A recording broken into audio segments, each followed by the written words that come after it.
Thank you, Denny.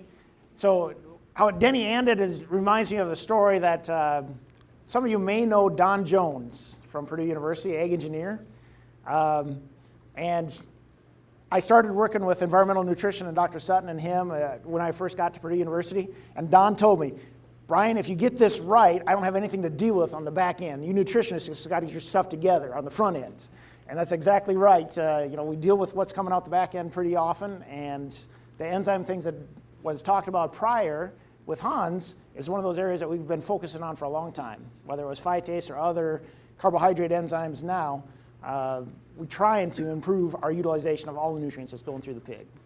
Well, I'm going to follow it up with some sow fiber stuff that we've been doing at Purdue University a little bit. And so I've got some partners that I work with in the USDA Wellbeing Group, and sow housing, going to more pens, has been a concern of ours there for the last 12, 15 years, looking at different ways of managing those sows in groups. And so one of the things that we went into was some nutritional things. And so I'm going to share a couple of experiments down that path with you guys today, and a little bit of our results from those studies. So Don and Jeremy, Jeremy talked a few years ago about some things related to nutrition, and Don and Jeremy both told me, you talk to the nutritionist, we'll talk to the behaviorists and the well-being folks. And so I said, all right, we'll split it up, we'll trade our talks and go back and forth a little bit that way. So I'm going to share a little bit about a couple of studies, and the reason we think about sows and how we're going to handle those and how we may change nutrition is because as we increase pen gestation, we increase aggression. And with that increase in aggression, sometimes we see increased lameness, we see some problems within production systems. And so it's one of those things that our public are concerned about. If you show them a video of sows fighting, they are very appalled that sows actually do that. But all pigs will do that when we mix them and they establish hierarchy within a pen, right? Well, one of the things that's been researched in the last 5 to 10 years, especially in Europe a lot more than here in the United States, is using different fiber feedstuffs and substrates to possibly increase satiety in those sows.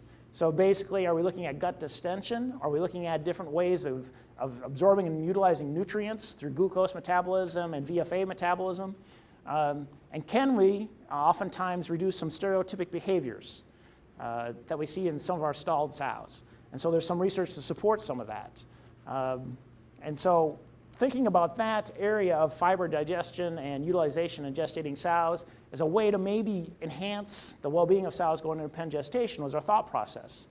And then there's a couple of studies and summaries, one from Europe and one from Duane Reese at Nebraska, that looked at feeding high-fiber diets historically. Duane came up with about 350 grams per day of neutral detergent fiber as a target to increase subsequent litter size in sows. And so kind of tying those together got us down the path of these first couple of experiments. Okay? So the first experiment, we used a couple hundred sows, 25 sows per rep and 8 reps, and had 5 dietary treatments. And this was basically running from breeding to prior to mixing. Okay? And so we're trying to give enough time for fiber digestion to adapt in those sows. We know that we need about 2 to 3 weeks for metabolism and digestion and the hindgut fermentation to really get going well as you change substrates in those sows. So we go from about day 7 post-breeding to about day 31 of gestation. And we mix those sows at about day 22 of the study or about day 28, 29 of gestation. Sows are individually marked and ID'd as we mix them in together in pens of 5 within a common diet. And then we could collect video data and look at aggression and fighting during that period. We did body lesion scores as well across 6 different regions of the sow's body, from shoulders, mid-body, and rear portions on both sides of the body. And then 2 sows per treatment per rep, we did heart rate monitoring. I looked at heart rate variability, as well as pulled blood samples about 4 hours post-feeding to look at some blood metabolites on those sows. So the 5 diets in this first experiment was a corn-soy control, and then we had beet pulp and soy hulls, and added in resistant starch. It didn't fit any of Hans's classifications that we just talked about, right? And so it's a troublesome substrate. Where do we put it? How do we put it? How do we classify it? And so we threw that in there as another possibility because of research out of Europe saying that there's an enhanced glucose response to sows when resistant starch is fed. And then one of the thoughts we had was we want to look at a little bit of if we increase feed intake just by 10% with a soy hulls-based diet. We know we may have to do that if you don't want to add as much fat and keep it a little more cost-effective. So we added that 5th treatment into the study. So these are the diets that we fed in this first study. And I highlight in green the soybean hulls, the beet pulp, and the resistant starch product that we fed. And so the resistant starch was in there at about almost 11% of the diet. The beet pulp was at about 27%, soy hulls at about 19%. And then the increased soy hull feed intake, 10% increase in intake, has less soy hulls in it because we're trying to target about 350 grams per day of that neutral detergent fiber that was identified as a possibility for increased subsequent litter size in sows. And so if that is one of the targets between Europe and Dwayne's summaries, we try to target that. Now I've got an asterisk next to the resistant starch because it's really not neutral detergent fiber. It's really solubilized fiber is where it falls, but I, in my mind, think it's going to act similarly to neutral detergent fiber, and so I use that as a calculation, considering that it's basically 100% neutral detergent or soluble fiber. And so we formulated the diets to be similar in SID lysine, other than the 10% lower because we're going to feed 10% more. So you can see our feed intakes at 2 kilos and then 2.2 to hit the same net energy of 5,000 kcals per day for those sows. Okay? Down below is our analysis. And one of the things that I kind of want to show you is, depending on, as Hans was talking about, how do we analyze? What do we do and look at these different diets and formulations? And you can see crude fiber goes up, as you'd expect, with the beet pulp and the soybean hulls. Our neutral detergent fiber, none of that shows up for the resistant starch, right? It shows up not being there at all. And so when you actually do the chemical analysis, you're not going to see resistant starch if that's your substrate you're going to try to work with. But you can see that we got the NDF fairly high and fairly close to what we were looking at, 17.5, 16.4, 13.7, 15.9. And so it varies a little bit with assay and substrate, because we did not see as much on that chemical analysis for the beet pulp as what we had calculated we would have, but relatively close for our targets. Okay? So let's get right to the data. So this is looking at some of the aggression data in the sows. And so we've got across the very first set of data is the bite frequency, and it's in the number of bites in this pen of 5 sows. So the sows are mixed together, a pen of 5 on a common diet. Okay? And so we start looking at, in the very first hour of mixing, we have significant reduction due to resistant starch in that first hour of fighting and biting in those sows. Okay? And so that's a nice reduction in the number of aggressive bites. We see numerical drops with increased soy hulls and beet pulp, but they're intermediate and not significantly different from either the resistant starch or the control. And then hour 2, 3, and 4, there's not a lot of difference. But I've added a row that's not in your table, but I talk about a little bit in the discussion, is if we total in those first 4 hours the amount of bites that are done, resistant starch is a 40% or a 60% reduction. They have 40% of the number of bites in that 4-hour interaction compared to the control sows. The other fiber substrates are about in that range of about 40% reduction. And so there is some reduction in the number of aggressive bites that are occurring in those first 4 hours of mixing with these fibrous diets. The fight frequency, you can see that there's a tendency for the resistant starch to be lower that first hour, but then at the 4th hour, they come back up a little bit compared to the soy hull sows as far as the number of fighting frequencies and the number of bouts that they have in that hour. Okay? And I've totaled those up down below as well, and we see a nice reduction with the resistant starch being about a 25% reduction to the controls and about a 30 to 35% reduction with the different fiber substrates, the soy hulls or beet pulp or the increased soy hulls, 10% increase in intake compared to that control.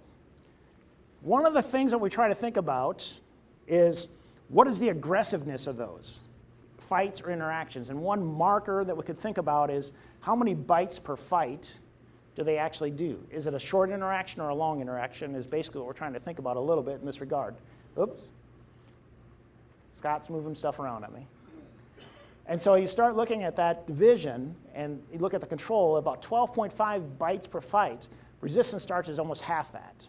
Okay? So a nice drop in aggressiveness and an intermediate reduction with the bee pulp and the soy hulls. And the increased soy hulls, 10% increase in intake, is similar to the resistant starch in that kind of one metric of looking at aggression. Okay? The other thing we did is look at the time. How much time do those sows spend in those fights? Okay? And so this is in seconds. And so in that first hour, the control sows are spending about 700 seconds in aggressive fights. And then it drops dramatically in the second, and the third, and the fourth hour within any of the treatments. Okay? But resistant starch in this study had a big drop, substantial drop. And the total number of minutes in those 4 hours of those sows that are actually fighting is cut in half with the resistant starch compared to the control. The total time for the bee pulp pigs are not different from the controls, but then we see a drop again with soy hulls and with the increased intake with soy hulls. Okay? So the time that they're aggressive and the number of bites they're doing, so it looks like we got something going on. It looks really positive with fiber, and some of these fiber substrates may work really well, especially the soy hulls and the resistant starch.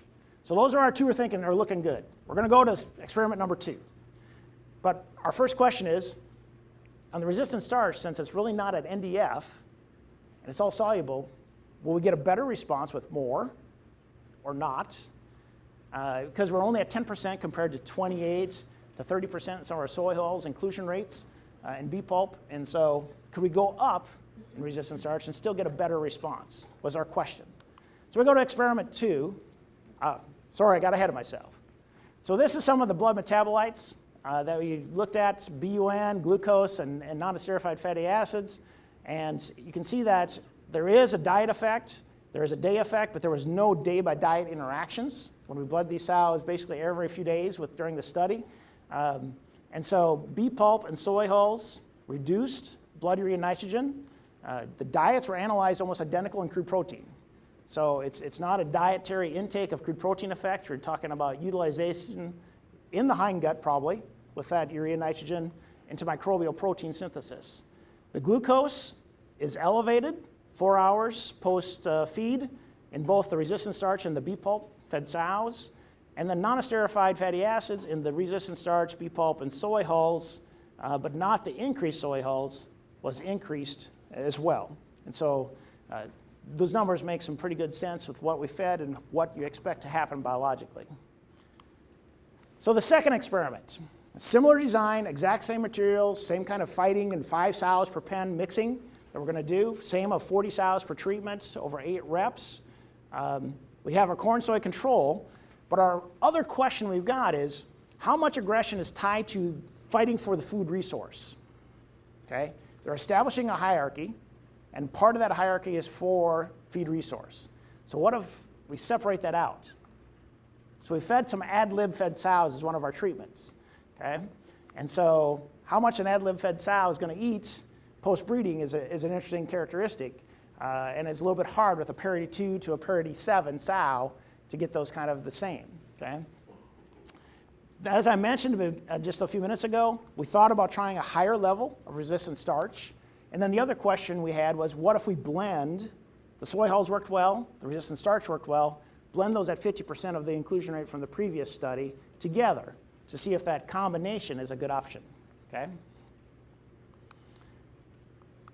So the diets, as we look at, the control diet is very similar to the first experiment. Here's our ad lib control that we're trying to remove that factor of fighting for feed as a resource. It's a corn diet. Okay?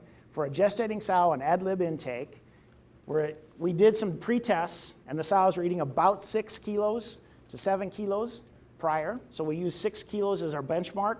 And so basically 3 times the feed intake of our sows in the other 3 diets basically means we can draw up our crude protein, our SID lysine to 1/3 to get the same SID lysine intake.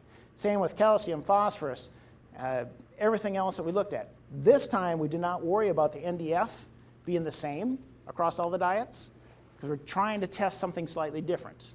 We're trying to remove the fighting and aggression related to feed resource and having this as basically a positive control from that standpoint and the amount of aggression we may see when we mix those sows. So basically, that's a corn diet. That's all those girls need if you're going to ad lib them.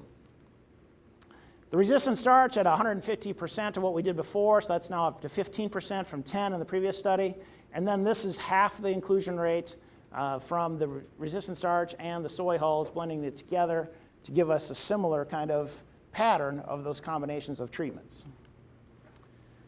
Well, sows don't always read the research, or we don't always see the things we want to see. So there wasn't a lot of response in that second study. This is the amount of time those sows spent fighting those first 4 hours. Remember the first experiment, the control sows were up here in the 700-second range. Now we're down here at 300 seconds for that very first hour. Ad lib fed sows, no change relative to the controls or any of the other treatments. And so there was no response to any of the dietary treatments we did. One mistake we did with this study, we don't know if it's the answer or the reason, this was ran during the summer. So heat can play a big factor, okay? And so when you mix those sows starting at 11 a.m. after you've just taken your blood samples, we think the afternoon heat was probably reducing the aggression, and we did not look at following aggression at night. So a 24-hour aggression probably would have been a better measure to look at in this second study because we basically got flat. We didn't get any changes in aggression in those sows, okay? So experiment 1 looked great. Experiment 2, now we don't know. We don't know if it's the weather conditions or if it's something else that we did different with those sows relative to what we did. Blood metabolites in the second experiment, if you look at NEFA, you can see that the ad lib fed sows start dropping down as time goes on relative to the controls, numerically decreasing, but our starch, resistant starch, and our resistant starch soy hull blend see that increase in NEFAs, just like we did see in the first experiment. Same thing with blood urea nitrogen. You start seeing changes related to the fiber feeding, and as you go on in time, you get less and less blood urea nitrogen. Basically more hindgut fermentation and microbial proteins incorporating that into microbial protein and out of the bloodstream from the urea nitrogen side of things. So those things make some sense related to that. So some other things related to these two experiments. We did not see a change in the first experiments for sow body weight, back fat, body condition score, which kind of indicates, like Hans was talking about, I think we got our net energies pretty close to right. We're trying to feed them all 5,000 kcals of net energy, and I think we're pretty close based on the sows' body condition scores and changes being not different at all in that first experiment. There were no effects on subsequent litter size statistically with any of those diets, but with the soy hull fed diets, those sows actually did have almost 2.5 more pigs born live. And because of those larger litter size, which wasn't statistically significant, we did have a significant decrease in birth weight.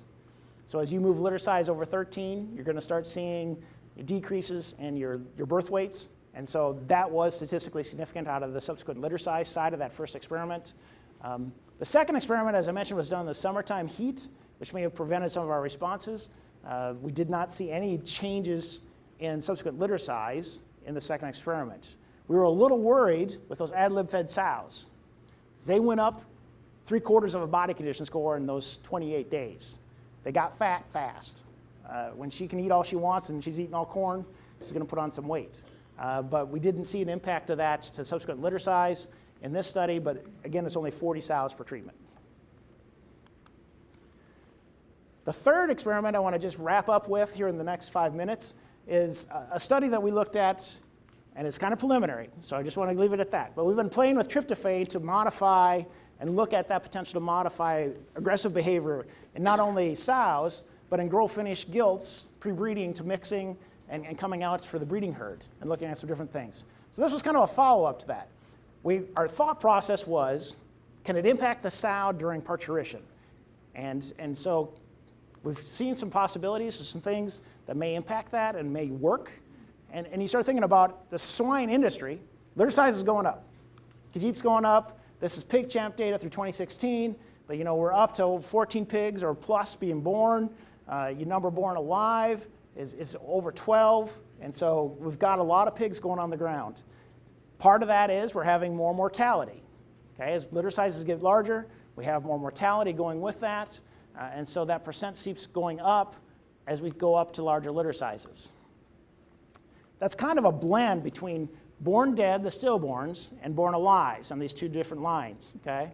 But you add the two together, and we're looking at about 2.5 pigs per litter that we're losing mortality-wise in these larger litters.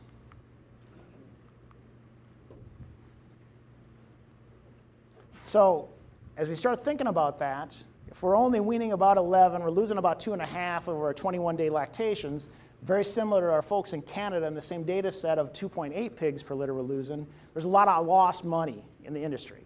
So our thought process was, can tryptophan do us some good in this regard? And there's a lot of things that go into that mortality.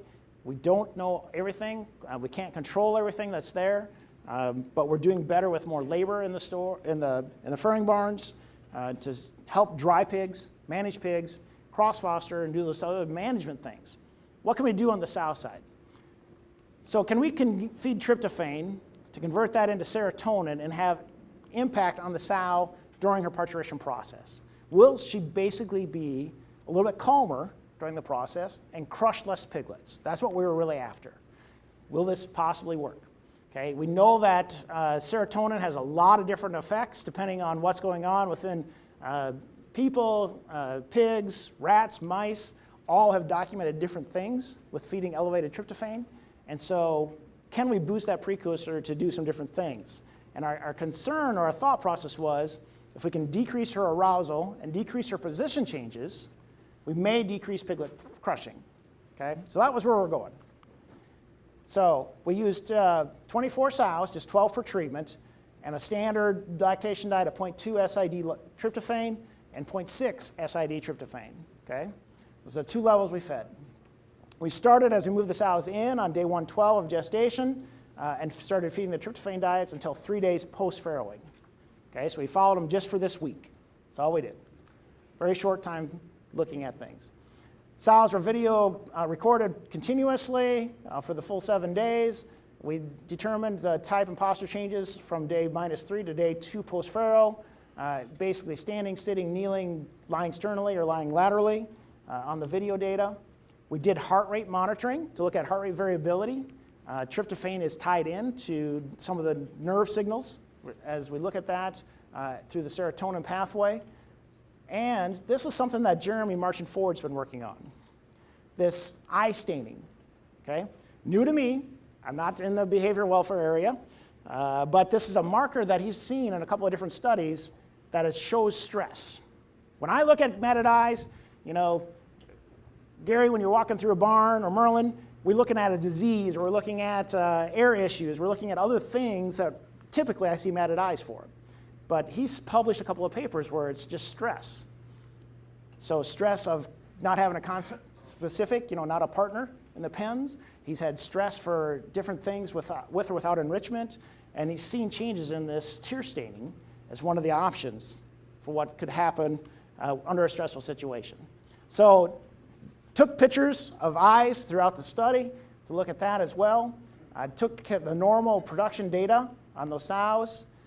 As we look at the results, we did not change posture changes in the 24-hour periods. So we look at a sow fed control in the blue line or tryptophan in the red line.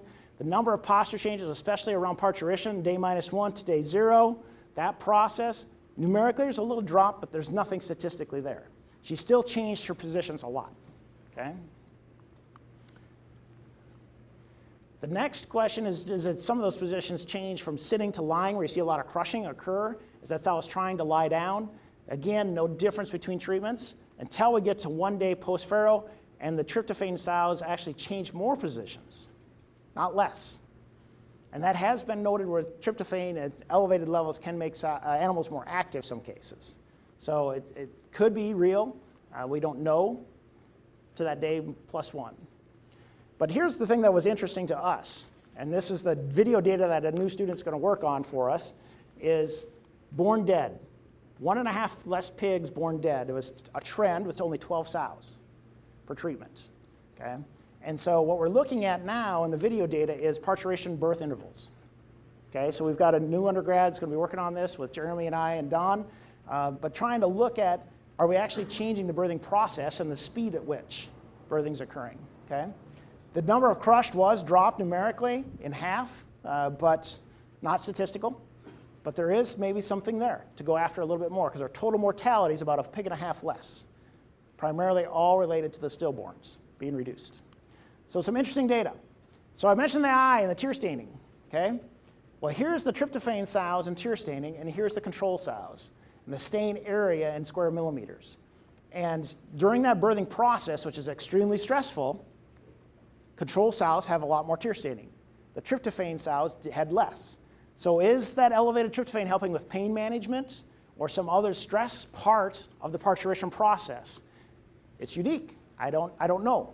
I don't have the answer to the biology behind that, but it's something that's there. The other thing that was interesting is sow feed intake on a daily basis. That day of farrowing, that sow ate 1 kilo more of feed intake when she was fed elevated tryptophan. So she stayed on feed during the parturition process. So between the tear staining, less stillborns, and going on feed quicker, there may be something there. Okay? So feeding high tryptophan around farrowing didn't change posture changes and live-born piglet mortality, but it may have changed pain perceptions based on feed intake on day 0, as well as the staining that we looked at in the eyes. The farrowing duration, we're going to go back and look at actual video data related to that, but we had decreased stillborns. So there are some things there that might be possible to be impacting some things. Some unique stuff to look at. So my time is up, and I have time for 1 or 2 questions.